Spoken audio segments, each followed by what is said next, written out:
하나님의 말씀 창세기 45장 말씀입니다. 16절로부터 28절까지 말씀입니다. 하나님의 거룩하고 귀한 말씀을 귀 기울여 들으시기 바랍니다. 요셉의 형들이 왔다는 소문이 바로의 궁에 들림에 바로와 그의 신하들이 기뻐하고 바로는 요셉에게 이르되 내 형들에게 명령하기를 너희는 이렇게 하여 너희 양식을 싣고 가서 가나안 땅에 이르거든 너희 아버지와 너희 가족을 이끌고 내게로 오라. 내가 너희에게 애굽의 좋은 땅을 주리니 너희가 나라에 기름진 것을 먹으리라. 이제 명령을 받았으니 이렇게 하라. 너희는 애굽 땅에서 수레를 가져다가 너희 자녀와 아내를 태우고 너희 아버지를 모셔오라. 또 너희의 기구를 아끼지 말라. 온 애굽 땅에 좋은 것이 너희 것임이니라.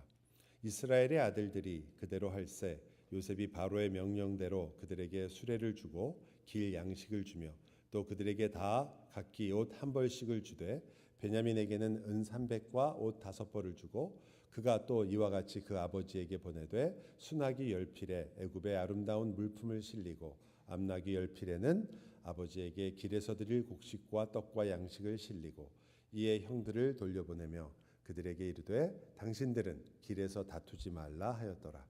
그들이 애굽에서 올라와 가나안 땅으로 들어가서 아버지 야곱에게 이르러 알리어 이르되 요셉이 지금까지 살아 있어 애굽 땅 총리가 되었더이다. 야곱이 그들의 말을 믿지 못하여 어리둥절하더니 그들이 또 요셉이 자기들에게 부탁한 모든 말로 그에게 말하되 그들의 아버지 야곱은 요셉이 자기를 태우려고 보낸 수레를 보고서야 기운이 소생한지라. 이스라엘이 이르되 조카도다. 내 아들 요셉이 지금까지 살아있으니 내가 죽기 전에 가서 그를 보리라 하니라. 아멘. 기근이 있었죠. 애굽은 물론이고 그 지역 전체가 기근이 있었습니다. 여러분이 지금 우리가 말하고 있는 지역은 대개는 지금 현재의 이스라엘, 시리아, 요르단 그리고 사우디아라비아까지 이르는 지역과 그리고 이집트 지역 전체를 말하고 있습니다. 그 지역에 전체적으로 기근이 들었어요. 기근이 든 지 2년 만에 사실상 야곱은 항복을 한 것 같습니다. 자기들이 어떻게 할 수 없는 그런 기근이었죠. 그래서 애굽으로 먹을 것을 가지기 위해서 아들들을 보내게 됩니다. 근데 그 와중에 뭐 여러 우여곡절이 생겼죠. 갈등도 있었고요. 그리고 형과 그 요셉 동생이 만나면서 그 안에서 용서도 있었고 또 망설임도 있었고 거기서 다시 한번 또 우리가 알고 있는 갈등들이 일어났었습니다. 그리고 결국은 요셉이 형들에게 자기가 요셉이라는 것을 알리게 되죠. 내가 당신들이 팔았던 요셉입니다. 그리고 나를 이곳에 보내신 분은 당신들이 아니라 사실은 하나님이십니다. 당신들을 구하기 위해서 나를 보내신 것입니다. 그래서 우리는 이제 이스라엘이 기근을 맞는데 하나님께서 그들을 건져서 살렸구나라고 이렇게 생각하게 됩니다. 그런데 보면 결국 그렇다면 기근에서 건진 것이 다인가라고 생각하게 되죠. 여러분이 성경을 읽을 때 나오는 요셉 이야기 하나로도 상당히 뛰어난 스토리입니다. 드라마로 친다면 굉장히 드라마틱하다고 얘기하지 맞겠죠. 형과 형제의 문제, 나중에 용서하는 문제, 울고 붙잡는 문제, 뭐 여러 가지 장면들이 멋있는 장면들이 많습니다. 그러나 이 모든 것이 하나로만 보시면 안 되고 이것들이 어디와 연결되어 있으며 성경 전체의 구원의 역사와 어떻게 연결되어 있는가를 항상 살피셔야 합니다. 안 그러면 우리는 그저 거기서 일어난 형제들끼리의 화해 그리고 요셉은 역시 훌륭한 사람이었구나라는 데서 끝날 수도 있겠죠. 여러분 제가 힌트만 드린다면 요셉을 인해서 애굽으로 야곱과 그 가족들이 들어오게 됩니다. 여러분 야곱과 그 가족들이 있어야 할 곳은 애굽이 아니었잖아요. 그죠? 약속의 땅에 있어야 됩니다. 그리고 그것은 나중에 결국 그렇게 이루어지게 되죠. 앞으로 400년이 지나면 이 모든 가족이 다시 가나안으로 돌아가게 됩니다. 왜냐하면 그것이 원래 하나님의 역사이기 때문이죠. 근데 하나님은 왜 그들을 애굽으로 부르셨을까? 또 여러분이 이것과 관계돼서 아담을 본다면 아담도 약속의 땅 에덴에 있었죠. 그러나 그도 세상으로 나가게 되죠. 그가 결국 구원을 받는다는 것은 다시 회복하여 에덴의 회복으로 돌아오는 것을 의미하게 됩니다. 그렇다면 아담의 이야기와 요셉의 이야기는 서로 다른 얘기가 아니고 그 얘기는 나중에 어디서 완성되게 되나요? 여러분이 아시는 대로 한 아들이 낳는데 그 아들에 대한 수많은 핍박 때문에 그 아들도 애굽으로 피하게 됩니다. 그랬다가 성경에 의하면 선지자의 예언대로 애굽에서 내가 내 아들을 불렀다라는 그 말씀대로 아들을 다시 가나안 땅으로 부르게 됩니다. 누구 얘기죠? 예수 그리스도의 얘기입니다. 예수님도 그래서 애굽에 갔다가 다시 오시게 됩니다. 여러분 성경의 이야기가 이 정도의 이야기를 듣게 되면 이것은 하나님께서 어떤 구원의 역사의 패턴과 구원이 어떤 것인가를 설명하고 계시는구나라는 것을 아마 짐작하실 수 있을 것입니다. 그렇기 때문에 단순하게 요셉이 그저 가족들을 애굽으로 데리고 온 것은 만약에 그것만 잘라서 본다면 요셉은 참 안 좋은 사람입니다. 세상으로 왜 끌고 와요? 가나안에서 잘 살고 있는 사람들을 다 가져다가 그 사람들 살리도록 도와줘야지. 그렇지 않고 성경은 참 오묘하게도 하나님의 구원의 역사를 이 반복되는 것처럼 보이는 사건을 통해서 보여주고 있는 것입니다. 어쨌든 이제 야곱하고 요셉하고 요셉의 형제들이 있었는데 요셉과 요셉 형제들이 만났고요. 그리고 이제 그 안에서 용서라는 것이 일어나고 가족들의 화해가 일어났습니다. 요셉이 이제 식구들을 모두 다 부릅니다. 원래는 베냐민만 부르려고 했죠. 근데 이제 식구 전체를 부르게 됩니다. 그 유명한 말을 하죠. 가까이 오십시오.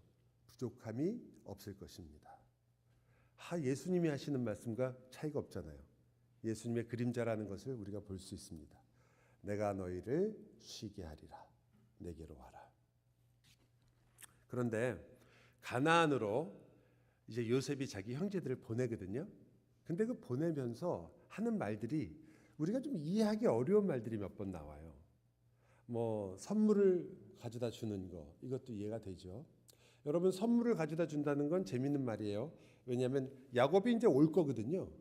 오는데도 불구하고 바로 왕이 엄청나게 많은 선물하고 먹을 걸 다 해서 보내잖아요.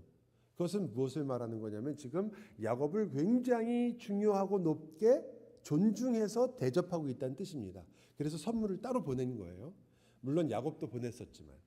그래서 우리가 이 사건을 통해서 보면 요셉이 이 바로의 명령과 함께 이 가나안에 살고 있는 자기의 가족들을 이렇게 부르는 그 모습 속에서 여러분과 제가 이제 곧 형제들이 가서 야곱과 함께 돌아오겠구나를 생각하게 됩니다. 그런데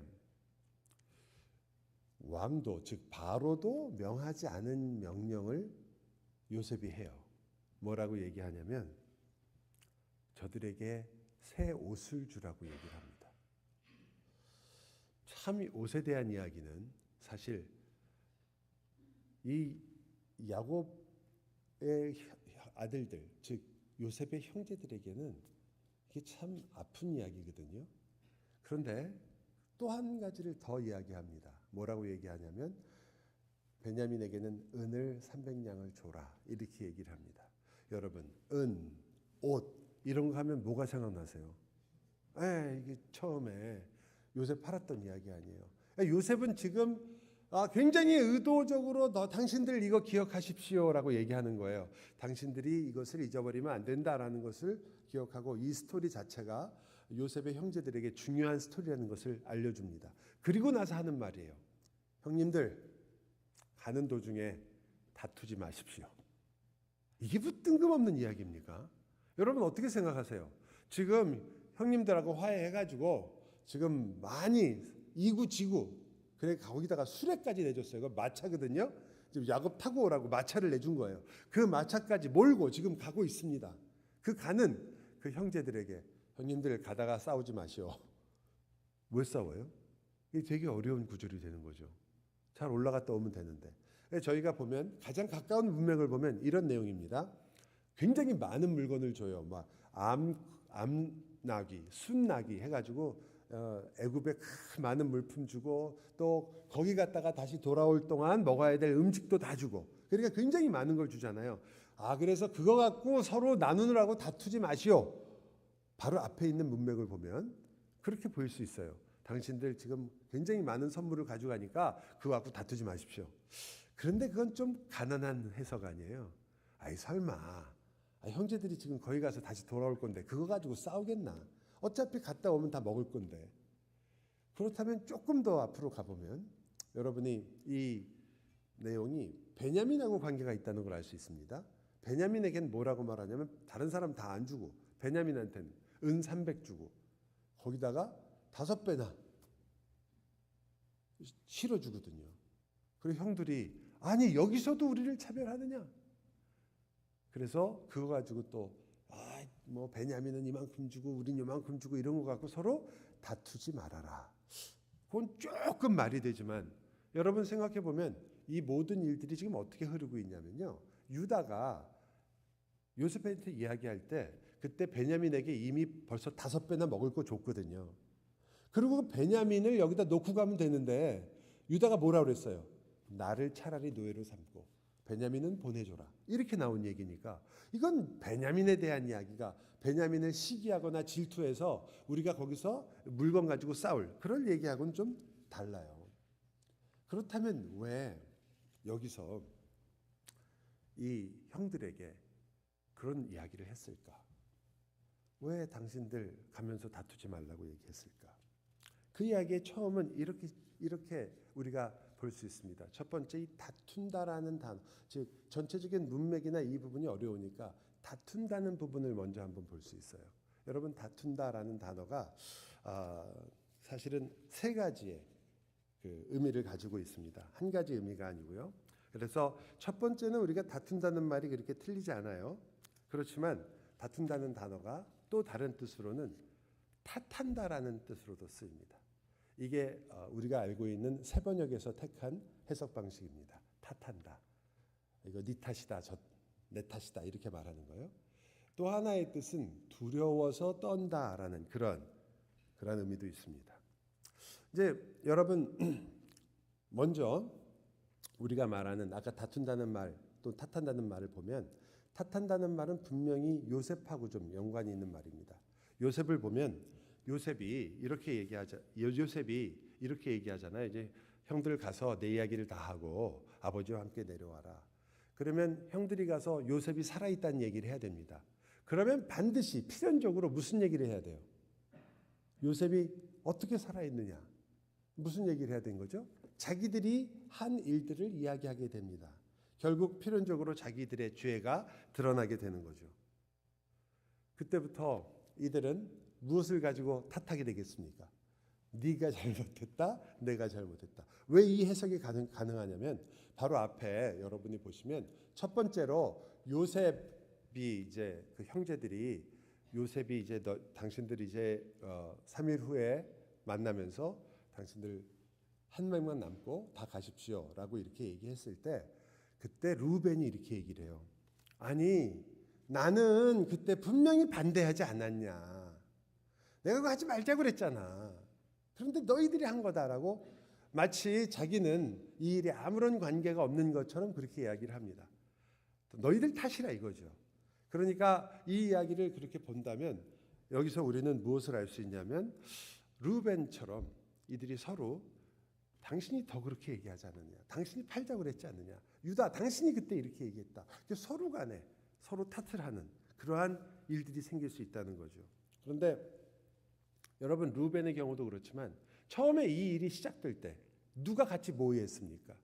루벤도 같이 있었어요. 그때 죽이자고 잡았어요. 그랬다가 잠시 멈췄다가 그러다가 이제 팔았다는 그 문제인데 자기는 그러니까 어떤 거예요? 우리도 다 같이 잘못했는데 나는 마지막에 손톱 하나 뺐다 이 말 아니에요. 그러니까 나는 너희들하고는 다르다. 이렇게 이야기하고 있는 겁니다. 그래서 지금 요셉이 형제들에게 제발 그렇게 하지 말아라라는 의미에서 많은 학자들은 여기에 굉장히 어떻게 보면 점수를 많이 주는 거죠. 이 이야기가 가장 가까운 것 같다. 왜냐하면 루벤의 사건을 우리가 볼 수 있으니까. 그때 우리는 이것이 우리의 모습과도 굉장히 비슷하긴 하다라는 생각을 하게 해요. 우리도 그렇잖아요. 우리 다 같이 죄인이라고 얘기하죠. 그런데 항상 우리 속에는 뭐가 있어요? 네가 더 죄인이에요. 나는 그래도 요만큼 손톱 하나는 뺄 수가 있어. 나는 그래도 그때 거짓말은 안 했다. 나는 그때 너한테 그렇게 생각한 적은 없다. 나는 그때 그래도 조금 괜찮은 일을 했다. 나는 그때 그래도 거기에 반대했었어 라는 그런 생각들을 다 하고 계시죠. 그래서 우리는 어떠한 경우에라도 나는 조금은 낫다라든지 네가 더 조금 나쁘다라든지 이런 것으로 도망가려고 합니다. 어떻게 보면 다 같이 잘못해놓고 나는 조금 결백하다고 말하는 것은 우리가 모두가 다 죄인이라는 것을 자꾸 잊어버리고 싶은 거죠. 그런 면에서 요셉의 말은 우리 당신들 모두가 죄인이라는 것을 제발 잊지 마시오. 이런 말이 되는 거죠. 여러분 어떠세요? 자녀도 가정에서 또 교회에서 성도들을 대할 때 우리는 정말 우리가 다 같은 죄인이며 우리가 다 어리석으며 우리는 그 어떤 일에도 누구도 누구보다 더 나은 자가 없다는 것을 정말 알고 있나요? 아니면 그 당신도 뭐 하지만 내가 조금 더 라는 것을 여전히 버리지 못할까요? 성경은 우리들에게 그 부분을 지적하는 것 같아요. 르우벤은 어쩌면 더 이상 말하지 않는 이유가 자기도 똑같은 죄인이라는 것을 깨달았기 때문이겠죠. 이 해석이 참 좋은 해석이긴 한데요. 저는 사실 이 해석보다 더 비중이 있게 다뤄야 되는 것은 제가 지금 말씀드리는 것은 조금 더 비중 있게 다뤄야 되는 해석이라고 생각합니다. 아까 말씀드렸잖아요. 다툰다, 탓한다라는 뜻 외에 두려워서 떤다라는 뜻이 있다고요. 즉 형들에게 말하는 거예요. 당신들 길을 가면서 두려워 떨지 마십시오. 이것은 무엇을 말하냐면 당신들이 큰 죄를 지었으며 이제 아버지한테 가서 당신들의 죄를 이야기해야 되는데 그것 때문에 너무 두려워 떨지 마십시오. 나는 당신들을 용서한 것을 기억하십시오. 저는 이게 더 의미가 강하다고 보는 이유가 이 형제들이요. 이 일을 분명히 용서를 받았고 그리고 같이 붙잡고 울고 그리고 같이 이야기를 했거든요. 성경에. 그럼에도 불구하고 나중에 50장에 가서 이런 말을 합니다. 요셉의 형제들이 그들의 아버지가 죽었음을 보고 말하되 야곱이 죽었어요. 그러니까 요셉에게 이렇게 말합니다. 요셉이 혹시 우리를 미워하여 우리가 그에게 행한 모든 악을 다 갚지나 아니할까 하고. 그러니까 마음속에 뭐가 있었던 거예요. 용서를 받았다는 말은 들었지만 그리고 실제로 용서를 받았는데도 불구하고 그들은 용서가 주는 진정한 자유와 기쁨을 누린 적은 어쩌면 많지 않았던 겁니다. 저는 이것이 더 우리 신자들에게 가장 심각한 문제 중에 하나라고 생각합니다. 용서를 받았음에도 불구하고 용서의 결과를 충분히 소유하지 못하는 것. 어떤 삶이 들어갈까요? 그때부터는 요셉 눈치를 보고 살겠죠. 요셉이 한마디만 하면 저 말이 무슨 뜻일까? 혹시 내일 우리를 교수형이 처한다는 말이 아닌가? 혹시 다음 주에는 우리한테 쌀 안 주고 니들이 알아서 해라 그 말 하려는 거 아닌가? 오늘 아침에 보니까 요셉 눈빛이 달랐어. 어저께 요셉이 입고 온 옷 봤어? 그 옷 봐. 혹시 요셉이 우리한테 기분 나빠서 저 녹색을 입은 게 아닐까? 여러분 신자들에게도 그런 모습이 있죠. 하나님께서 분명히 말씀하시잖아요. 너희 죄가 눈과 같이 희리라. 그런데 여러분은요. 그래도 비 온 다음에는 좀 더러워지지 않을까? 너희들을 위해서 예수 그리스도께서 십자가를 지셨다. 그 십자가를 붙잡아라. 그러면 혹시 우리가 몽땅 가서 붙잡으면 옆으로 쓰러지지 않을까? 여러분 물론 다 믿으시기 때문에 감사합니다. 참 다행입니다. 주님이 나를 위해 죽으셔서 고맙습니다. 이렇게 얘기는 하지만 여러분은 죄의 길을 벗어나려고는 하는 것 같은데 그렇다면 의의 길에 들어서서 그 하나님이 주신 그 의의 길을 즐기고 계신 분은 누구십니까? 여러분 중에 죄의 용서를 받아 그 죄의 용서받은 것으로 말미암아 하나님께서 나를 의롭다 하시고 그 기쁨과 즐거움을 지금 누리고 계신 분은 누구십니까? 나는 죄인인데 주님 용서해 주셔서 감사합니다. 그런데 그것이 여러분에게 기쁨과 그리고 이 신앙을 사는 정말 놀라운 능력으로 나타나시는 분은 누구십니까? 여러분, 우리는요, 어쩌면 예수를 믿는데 마치 하나님한테 약점 잡혀서 교회에 오는 것 같아요. 하나님이 여러분 죄를 다 알고 있기 때문에 하나님이 다 갖고 있는 거예요. 여기 리스트가. 그래가지고 나중에 혹시 여러분이 뭐 하다가 잘못하면 너 옛날에 이거 기억나냐? 너 이랬잖아. 하는 짓이 똑같구만. 혹시 이런 말을 들을까? 하나님이 나의 모든 걸 알고 계시는데 그분 앞에서 내가 까불면 안 되지, 함부로 하면 안 되지 라는 그런 마음은 어쩌면 여러분이 그저 갖는 마음이 아니라 여러분 마음 깊은 곳에서 사실은 주님께서 용서하신 것이 분명함에도 불구하고 여러분 자신이 하나님의 잘못된 하나님의 눈치를 보면서 사는 것이 신앙생활이라고 생각하실 수도 있습니다. 분명히 여러분의 회개를 받아주시는데 왜? 용서하셨으니까. 분명히 여러분이 돌이키도록 도와주시는데 분명히 여러분으로 하여금 죄와 싸우게 하시는데 분명히 죄의 유혹으로부터 여러분을 보호하고 계시는데 여러분은 항상 좀 주눅이 들어 있습니다. 여러분이 만일 내가 열심히 하나님의 은혜를 따라 사는 이유가 내가 열심히 교회에서 신앙생활하는 이유가 여러분이 이렇게 예배에 와서 하나님 앞에 예배하고 있는 그 마음속에 여러분의 마음이 기쁨과 하나님에 대한 감사가 아니라 만일 두려움이라면 여러분 우리는 다시 한번 우리 모습을 생각해야 합니다. 신자는 미안해서 죄송해서 그래서 하나님을 믿는 사람들이 아닙니다. 혹시 나중이라도 하나님께서 다시 나한테 벌을 주실까 봐 전전긍긍하면서 신앙생활하는 사람이 아닙니다. 여러분이 만약 감사로부터 사랑으로부터 은혜로부터 여러분의 신앙의 삶이 나오고 있는 것이 아니라면 여러분은 다시 또 물어봐야 합니다. 요셉의 이 말은 너무나 중요한 말이 되는 겁니다. 형님들 제발 두려움으로 살지 마십시오. 도대체 여러분을 두려워하게 하는 것이 무엇입니까? 여러분은 정말 하나님께서 여러분의 죄를 사해 주셨고 그래서 여러분은 내가 왜 이 땅에 태어나 있는지 내가 왜 살고 있는지를 알고 있는 정말 소수의 사람들이며 또한 여러분은 내가 사는 이유와 그리고 목적과 내 종착역을 알고 있는 놀라운 은혜를 입은 사람들입니다. 여러분은 정말 여러분을 사랑하는 아버지를 만났고요. 참된 형제들을 참된 자매들을 만나서 같이 주님을 예배하는 사람들입니다. 연약한 여러분을 품으실 뿐만 아니라 우리 안에 그 성령 하나님을 거하게 하셔서 그 무엇으로도 흔들 수 없는 그 안과 밖 모든 것을 감싸시고 여러분과 함께 이 길을 걸어가고 계시는 그 아버지를 만난 분들입니다. 그 아버지를 아는 분들입니다. 나를 정말로 사랑하는 그 아버지를 만난 거죠. 요셉이 보기에 그 형제들은 전부 다 두려워하고 있었던 것입니다. 요셉의 마음이 변할까 봐. 그래서 말하는 거죠. 두려움 속에서 살지 마소서. 당신들이 가는 길에 제발 죄책으로 서로 탓하고 그리고 두려워함으로 그 길을 걸어가지 마십시오. 가나안으로 돌아가는 길, 다시 애굽을 향해서 다시 오게 될 길, 그 모든 여정 속에서 성경은 이 요셉의 음성을 통하여 중요한 진리를 여러분에게 알려줍니다. 왜냐하면 그것이 우리가 살아야 되는 우리의 신앙의 여정이기도 하기 때문입니다. 여러분도 계속 그 순례의 길을 걷고 있으며 주님께서 인도하시는 것에 따라서 걷고 있는데 우리가 그 길을 두려움으로 걸어갈 수 있습니다.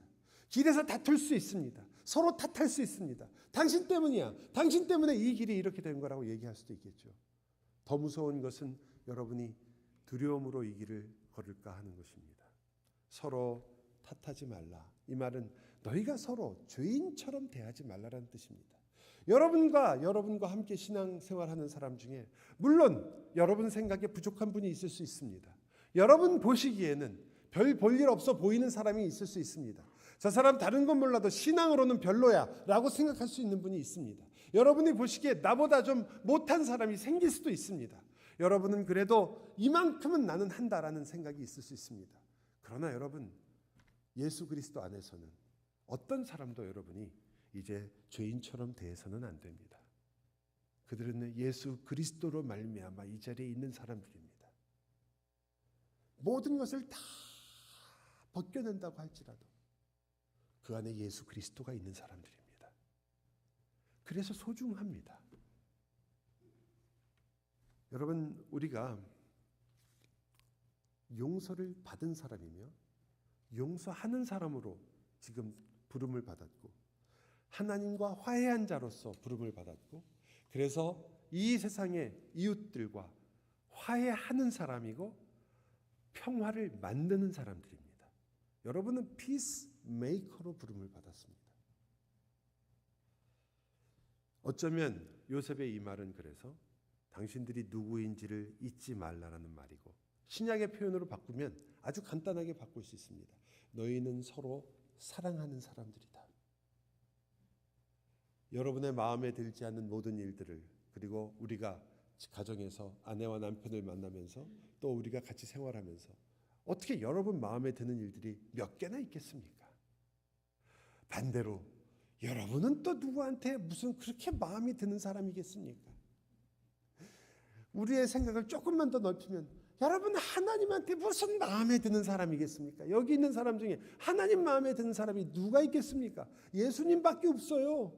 성경이 말하기를 내 기뻐하는 자, 내 사랑하는 자는 예수님이에요. 여러분이 예수 그리스도 안에 있으니까 여러분을 기뻐한다고 말하시는 겁니다. 그런데 우리가 내 원하는 것이 이루어지지 않는 것 때문에 우리의 삶 속에서 어떻게 이 길을 걸어가면서 서로를 탓하거나 혹은 두려워하며 이 길을 걸어갈 수 있겠습니까? 여러분, 우리는 그것을 잊어서는 안 됩니다. 또한 동시에 이 요셉의 한 말 중에 제일 놀라운 일 중에 또 우리가 알아야 될 일 중에 하나는 아까 우리가 처음에 이야기할 때 그 새 옷을 주었던 그 사건입니다. 제가 먼저 그 중간에 있었던 일들을 먼저 얘기했는데 새 옷을 준 사건은 이 요셉이 자기의 인생을 돌아볼 때 가장 중요한 요소 중에 하나거든요. 자기가 그 채색 옷을 입었을 때요. 그때 요셉은 자기가 누구인가를 그것으로 표현했습니다. 그것 때문에 시기를 받아서 죽을 뻔했잖아요. 팔렸고. 그런데 그의 인생에서 옷의 이야기가 계속 나옵니다. 감옥에서 나왔을 때 옷을 입어요. 총리가 되었을 때는 세마포를 입습니다. 그런데 이번에는 요셉이 그 형제들에게 옷을 입혀주는 거예요. 이 사건은 우리들에게 지금 이 사건이 단순히 기근해서 먹을 것을 주는 사건이 아니라 사실은 이 요셉을 통해서 하나님께서 이 형제들에게 옷을 입히면서 그 안에 들어있는 메시지를 우리에게 보기를 원하는 것이라는 것을 알게 됩니다. 여러분, 우리 모두가 하나님께서 주시는 그 예수 그리스도의 옷을 입고 있다는 것을 압니다. 그리고 우리가 또한 압니다. 우리가 그리스도의 옷을 벗겼다는 것을. 우리가 압니다. 그리스도를 조롱했다는 것을. 우리가 압니다. 우리를 위해 낮추셨던 그 예수 그리스도를 멸시했다는 것을. 여러분 생각해 보십시오. 이것은 요셉의 인생이 예수 그리스도의 인생과 굉장히 오버랩이 되는 부분이죠. 그래서 우리가 요셉을 그림자라고 부릅니다. 그리스도께서 옷이 벗겨지고 멸시를 받으셨던 그 사건. 빛이 이 땅에 비추었는데 오히려 그 죄가 드러났기 때문에 그 양심이 그 앞에 드러났기 때문에 그들은 자기에게 빛을 비춘 자를 따라간 것이 아니라 오히려 그 예수를 공격했습니다. 어두움이 빛을 싫어해서 그 빛을 없애려고 했던 것입니다. 그러나 우리가 아는 것처럼 어두움은 빛을 이기지 못했고 또한 동시에 죽음은 생명을 이기지 못했습니다. 하지만 이 사건에서 진짜 놀라운 거는요. 어둠이 빛을 이기지 못했다는 것뿐만이 아니라 그 빛이신 예수 그리스도가 자기의 영광과 빛을, 그 빛을 죽이려고 했던 그들과 함께 나누셨다는 사실입니다.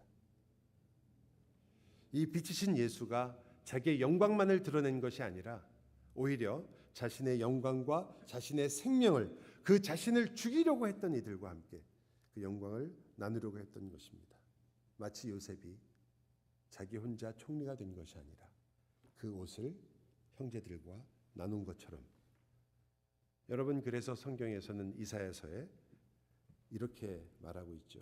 내가 여호와로 말미암아 크게 기뻐하며 내 영혼이 나의 하나님으로 말미암아 즐거워하리니 이는 그가 구원의 옷을 내게 입히시며 공의의 겉옷을 내게 더하심이 신랑이 사모를 쓰며 신부가 자기 보석으로 단장함 같게 하셨습니다. 내 영혼이 나의 하나님으로 말미암아 즐거워하는 이유는 그가 나에게 구원의 옷을 입히셨기 때문이다. 여러분, 우리 구원은요, 우리가 예수님이 오셨을 때 환영해서 얻은 것이 아닙니다. 우리가 예수님의 말씀을 너무 잘 지켜서 얻은 것이 아닙니다. 우리가 예수님을 사랑했기 때문에 얻은 것이 아닙니다. 여러분과 제가 주님의 말씀을 조금이라도 귀하게 여겨서 그것을 잘 순종했기 때문에 우리가 얻은 것이 아닙니다. 오히려 우리는 그 예수님을 죽였고요, 그 옷을 벗겼고 그의 옷을 피를 묻혔고 그를 팔아버렸습니다. 그런데 주님께서는 끝까지 우리에게 선하셨고 우리를 아끼셨고 우리를 부르셨으며 우리를 사랑하셨습니다. 그래서 우리에게 구원이 임했습니다. 나에게 예수님께서 예수 그리스도의 옷을 입히셨고 나의 옷을 주님이 가져가셨기 때문입니다. 우리의 구원은 여러분이 이 예배에 오셨기 때문이 아니고, 혹은 여러분이 선을 위해서 애를 쓴 모든 여러분의 노력 때문도 아니고, 여러분이 주님을 위하여 봉사하며 주님의 모든 것을 위해서 애쓴 것도 아닙니다. 우리가 이 자리에 있는 까닭은 예수 그리스도를 죽였기 때문입니다. 그리스도의 옷을 벗겼기 때문입니다. 우리가 죄인이었기 때문입니다. 그리고 우리가 죄인인 것을 알았기에 그 주님 앞에, 주님, 나를 떠나소서, 나는 죄인입니다. 나를 위하여 어찌 하나님의 아들이 오셨습니까? 여러분과 제가 구원을 얻은 이유는 우리가 그리스도를 사랑해서가 아니라 어처구니 없게도 그리스도를 미워했기 때문입니다. 그 미워한 여러분을 주님이 사랑하셨기 때문이고, 여러분을 버리지 않았기 때문이고, 여러분을 끝까지 추적하여 붙잡으셨기 때문입니다. 그 거부감, 끝까지 버텼던 우리의 마음. 여러분, 예수를 믿고 나서도 우리가 이렇게 살고 있는데, 예수를 고백하고 나의 주님이라고 말하면서도 여전히 우리가 죄와 매일매일 곁에서 가장 가깝게 살고 있는데, 내 욕심을 아직도 버리지 못하고 있는데, 여전히 남을 미워하는 일을 마치 나의 일처럼 하고 있는데, 그러한 우리들이, 주님이 그러한 우리들을 사랑하신 것입니다. 우리를 사랑하신 것입니다. 여러분, 결국 그렇게 해서요, 도착했어요. 길에서 다투지 않은 것 같아요. 성경에 없는 거 보니까. 길에서 두려워 떨지 않은 것 같아요. 왜? 가서 아버지에게 요셉의 이야기를 했습니다. 성경은 그 이야기를 한동안 떨었다, 야곱이 화를 냈다, 이런 얘기가 전혀 없습니다. 야곱이 신기하잖아요. 그런 얘기를 했으면 우리가 읽은 본문에 야곱이 크게 노하여 이르되 너희들 다 저 화장실 뒤로 집합, 이렇게 나올 것 같은데 없습니다. 이상하죠? 요셉을 그렇게 아꼈던 아버지가 그 모든 이야기를 다 한 겁니다. 그리고 드디어 야곱을 만난 그들은 요셉이 총리가 되었다고 말을 합니다. 일단 야곱은 거의 정신줄을 놓았어요. 여기 보면 우리 본문에는 이렇게 어리둥절하더니라고 우리나라 말로 번역이 됐는데, 정신줄을 놨다 이런 말입니다. 야곱이 정신이 하나도 없게 됐습니다. 뭐 안 그럴 수 있겠어요? 야곱이 얼마나 요셉을 사랑했어요. 야곱이 요셉이 죽었다고 생각했을 때 나도 빨리 서울로 내려가서, 그러니까 음부에 내려가서 나도 빨리 죽어가지고 내 아들 만나겠다, 이렇게 얘기했던 사람이거든요. 그러니 이 말을 듣고 당연히 이해가 안 가고 믿지 못했죠. 오늘 본문에 이렇게 나옵니다. 그들의 말을 믿지 못하여 정신줄을 놓았다. 그들이 이제 요셉의 이야기를 계속해서 합니다. 그런데 마지막이지만 정말 이상한 이야기가 나와요. 제가 읽어드릴 테니까 이게 이상하지 않으시지 않은가 한번 보세요. 요셉이 자기들에게 부탁한 모든 말로 야곱에게 말하매 그들의 아버지 야곱은 요셉이 자기를 태우려고 보낸 수레를 보고서야 기운이 소생한지라. 이렇게 볼 수 있죠. 이제까지 얘기는 하나도 안 믿더니 갑자기 앞에 멋있는 수레가 나타나니까 그제서야 그래? 라고 생각하는 것처럼 보입니다. 표현이 그렇잖아요. 여러분, 일단 여기서 수레라는 이야기가 나왔기 때문에 여러분이 좀 이해가 안 가실 거예요. 뭐 수레가 얼마나 대단하길래. 여러분, 이 유목민이 살고 있었던 그 가나안 땅에 이게 수레가 아니라 사실은 마차 같은 거거든요. 그래서 야곱과 식구들을 데리고 가려고 하는 거예요. 그저 우리가 말하는 짐 싣는 수레만 생각하시면 안 됩니다. 사람을 태우려고 온 거예요. 그런 건 유목민들은 안 키웁니다. 그거 없어요. 다 사람이 지고 가거나 짐승, 나귀에게 실어서 다니지 유목민들이 마차 같은 걸 만들어 갖고 다니지 않습니다. 이게 어떠한 사건이냐? 우리로 치면 이런 일이에요. 여러분이 한국에서 여러분 보고 무슨 유명한 행사에 와라 그런 거예요. 그래서 여러분이 가겠습니다. 우리가 사람 보내서 데리고 오겠습니다. 그래요? 알겠습니다. 그러더니 대통령 전용 비행기가 보잉이 여러분 집 마당에 내린 거예요. 지금 좀 이해가 가세요? 수레가 왔다는 말이 그런 뜻인 거예요. 동네 난리 난 거죠. 지금 모든 사람들이 다 나와서 봤을 겁니다. 아이들은 뭐 하늘 보고 저게 뭐냐, 저게 새냐, 비행기, 전혀 예상하지 않았던 그 수레가 나타난 거죠. 그것이 나타났다는 것은 그러니까 이 모든 문제가 해결됐다는 뜻입니다. 지금 야곱의 입장에서. 여러분도 저도 그렇게 생각할 거 아니에요. 드디어 우리가 기근에 그토록 고생했고, 그리고 우리가 어떻게 살까 걱정했으며, 지금 형제들을 보냈는데 또 저기서 틀어가지고 무슨 일이 생겨갖고 어떤 일이 벌어질지 몰라서 마음을 졸이고 있었는데, 혹시 베냐민이 어떻게 될까 봐 마음을 졸이고 있었는데 드디어 모든 문제가 해결됐구나. 잘 됐다. 그리고서는 그래서 요셉을 믿었다? 아니요. 여러분, 여기서 나오는 이 이야기는 전혀 다르게 전개됩니다. 야곱이 그렇게 얘기를 안 해요. 드디어 해결됐구나. 우리 이제 더 이상 먹을 걱정은 안 해도 되는구나. 자, 그럼 어떻게 하면 되느냐? 내려가면 되느냐? 올라가면 되느냐? 이런 얘기를 하지 않습니다. 야곱의 처음 말이 우리 모두에게 사실은 굉장한 쇼크를 줘야 되는 말입니다. 이 사건이 일어났을 때 야곱이 말합니다. 나는 이제 조카도다. 아니, 그게 그러면 이제 앞으로는 아무것도 필요가 없다라는 말 아니에요.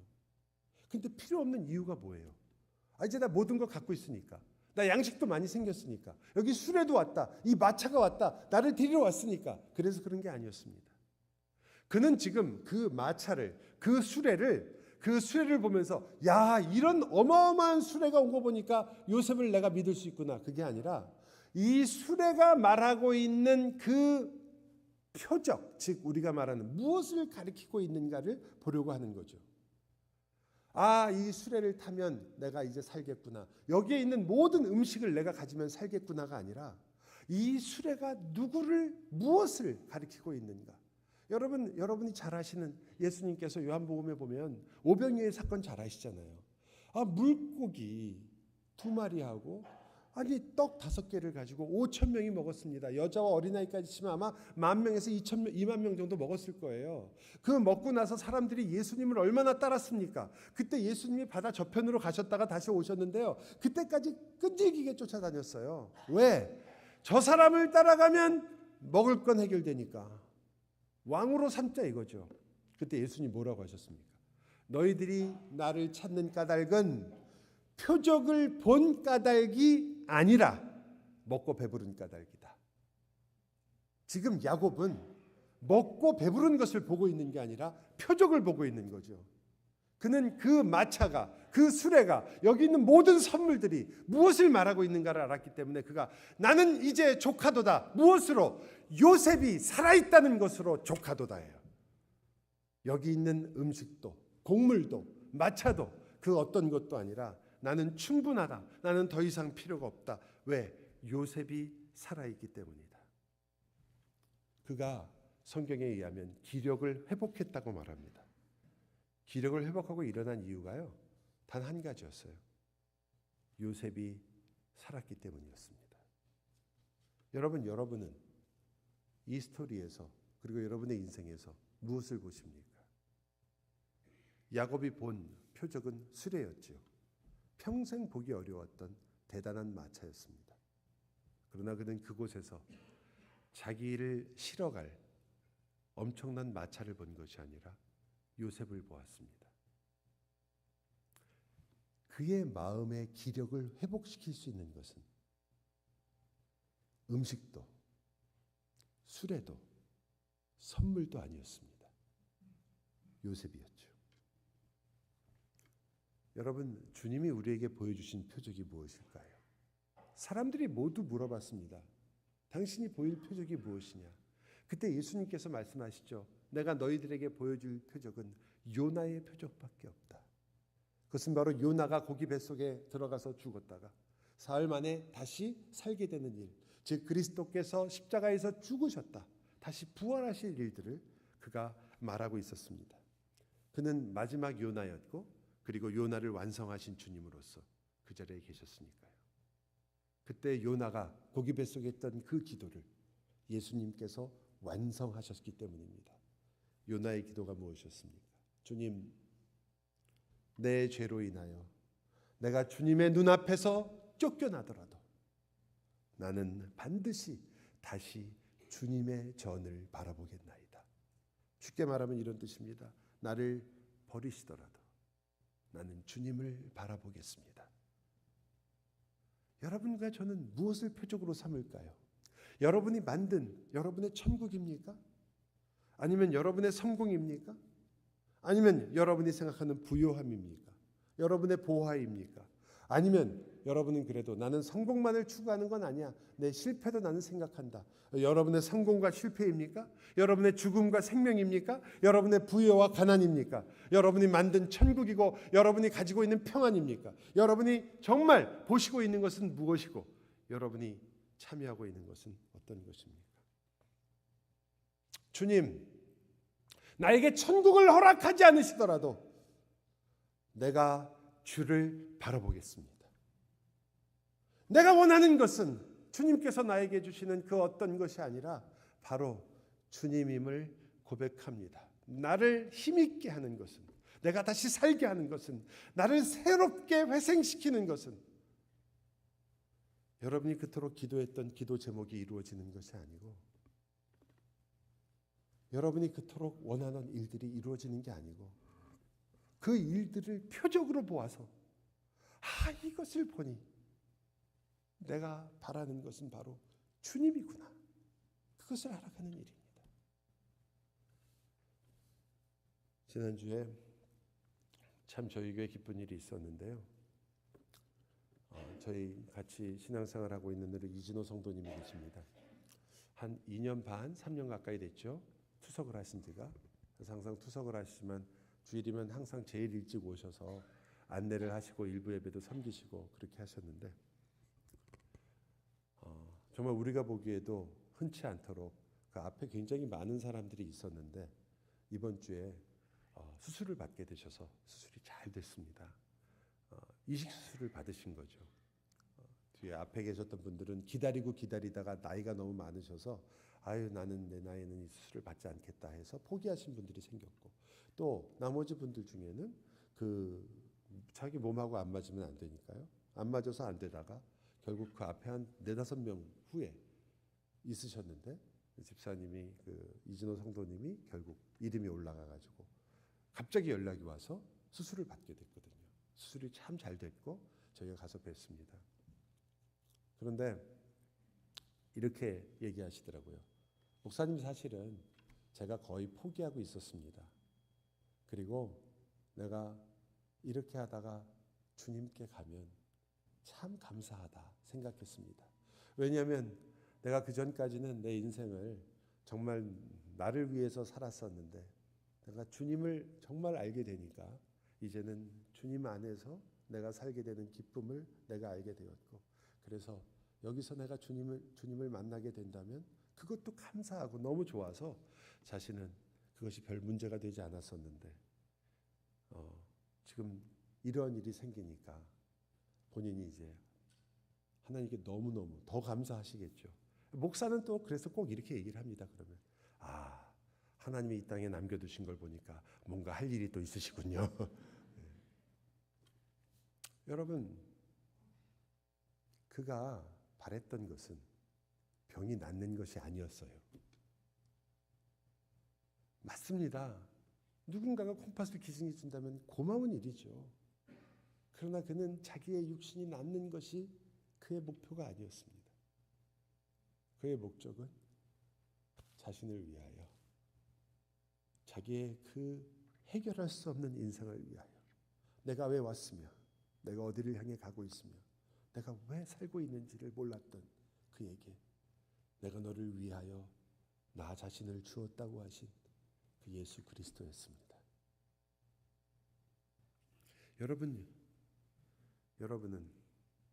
이 요나의 기도에서 무엇을 보십니까?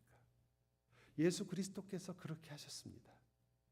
아버지께서 나를 버리시더라도 나는 이들과 함께 주님 앞에 다시 나가겠습니다. 엘로이 엘로이 라마 사박다니, 나의 하나님 어찌하여 나를 버리시나이까. 버림받으셨던 그 예수가 여러분을 살렸습니다. 그 예수가 여러분을 하나님 앞에 같이 가게 했습니다.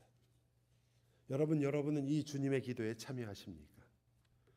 아버지, 내가 가지고 있는 그 어떤 보아도, 성공과 실패도, 내 껍질을 이루고 있는 그 어떤 것도, 내가 그렇게 귀중히 여기는 그 어떤 것도, 그리고 내가 지금 고민하고 있는 그 어떤 문제도 나를 붙잡고 있으며 내 생각에는 이것 때문에 내가 아무것도 할 수 없다고 느끼고 있는 그 어떤 것도, 주님, 그것이 어찌 내가 주님을 향하여 가는 길을 막을 수 있으며 내가 주님을 바라보는 일을 막을 수 있겠습니까? 오히려 그것 때문에 내가 알게 되었습니다. 그것이 나에게 표적입니다. 그것이 나를, 그리스도를 보게 합니다.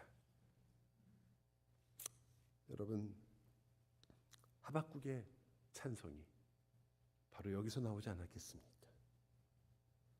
내 포도원에는 포도가 없으며 내 외양간에는 소가 없고, 그리고 내 곡간에는 아무런 곡식이 없는데,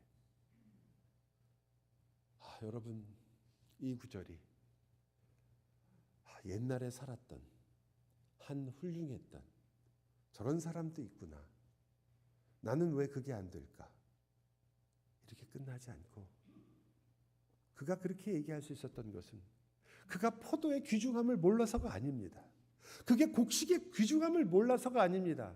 그가 소가 얼마나 소중하며 그가 그 소가 자기에게 얼마나 많은 유익을 줄지를 몰라서가 아닙니다. 모든 문제가 풀리는 게 우리에게 얼마나 큰 기쁨인지를 몰라서가 아닙니다. 그보다 비교할 수 없는 예수가 있었기 때문이죠. 나는 여호와로 말미암아 즐거워하리로다. 그 어떤 것으로도 도저히 감사할 수 없으며 그 어떤 것으로도 나의 그 모든 것을 어찌할 수 없는 그 예수가 있었기 때문입니다. 십자가에 달린 그 예수, 부활하신 그 예수, 그 영광의 예수를 나는 보겠습니다. 폭풍 나의 모든 계획이 다 어그러지고 내 계획했던 것들이 다 무너질지라도 어떤 풍파 속에서도 나는 살아계신 주님을 만났습니다. 나는 그 살아계신 주님을 보겠습니다. 나는 만족합니다. 나는 충분합니다. 주님이 살아계시니 나는 만족할 수밖에 없습니다. 다 모든 것을 다 포기한다고 할지라도, 아니 다 뺏긴다고 할지라도 주님이 있기에 고백하게 됩니다. 여러분, 종교개혁주의였기 때문에 제가 여러분이 알고 있는 유명한 일화를 한 번만 더 말씀드리겠습니다. 마틴 루터는 그토록 용맹스럽고 뛰어난 개혁자였고 많은 전쟁을 사람들과 치루었습니다. 물론 주로 말로 펜으로 싸운 전쟁이죠. 그러나 그러한 그도 너무나 자주 우울증에 빠졌으며 그리고 너무나 자주 포기했으며 절망에 빠졌다고 합니다. 결혼을 했잖아요. 그 아내가 어느 날 집에 와 보니까 그날도 그 책상을 앞에 두고 정말 실망한 모습에 루터를 보게 되었습니다. 속이 상했겠죠. 근데 갑자기 그 아내가 집에 관을 갖고 온 겁니다. 그리고 관에다가 하얀 천을 씌워놓고 그리고 거기서 막 우는 거예요. 루터가 집에 안에 있어 실망하고 보니까 무슨 일인가 해가지고 나와보니까 아내가 울고 있으니까 아니 누가 죽었냐라고 물어봅니다. 그때 그 아내가 아주 유명한 말을 하죠. 하나님이 돌아가셨습니다. 아니 무슨 말이냐고, 하나님이 돌아가시다니 당신 정신이 있냐? 그때 아내가 더 유명한 말을 합니다. 그런데 당신은 왜 실망하고 있습니까? 하나님이 살아계신 것을 아는데 어떻게 절망할 수 있습니까? 세상이 여러분을 어찌하리요? 하나님이 살아계시니, 하나님이 살아계시니 여러분이 모든 것을 잃은들 여러분이 잃은 것이 도대체 무엇이리요? 여러분이 여러분이 실패한 것이 도대체 무엇이리요? 여러분은 기억하십시오. 하나님은 살아계시다. 기도합시다. 야곱의 기운도 이때 소생하였습니다. 우리의 기운도 이렇게 소생합니다. 주님, 저희를 도우소서. 예수 그리스도의 이름으로 기도하옵나이다. 아멘. 우리 다 같이 일어나서 함께 찬양하겠습니다.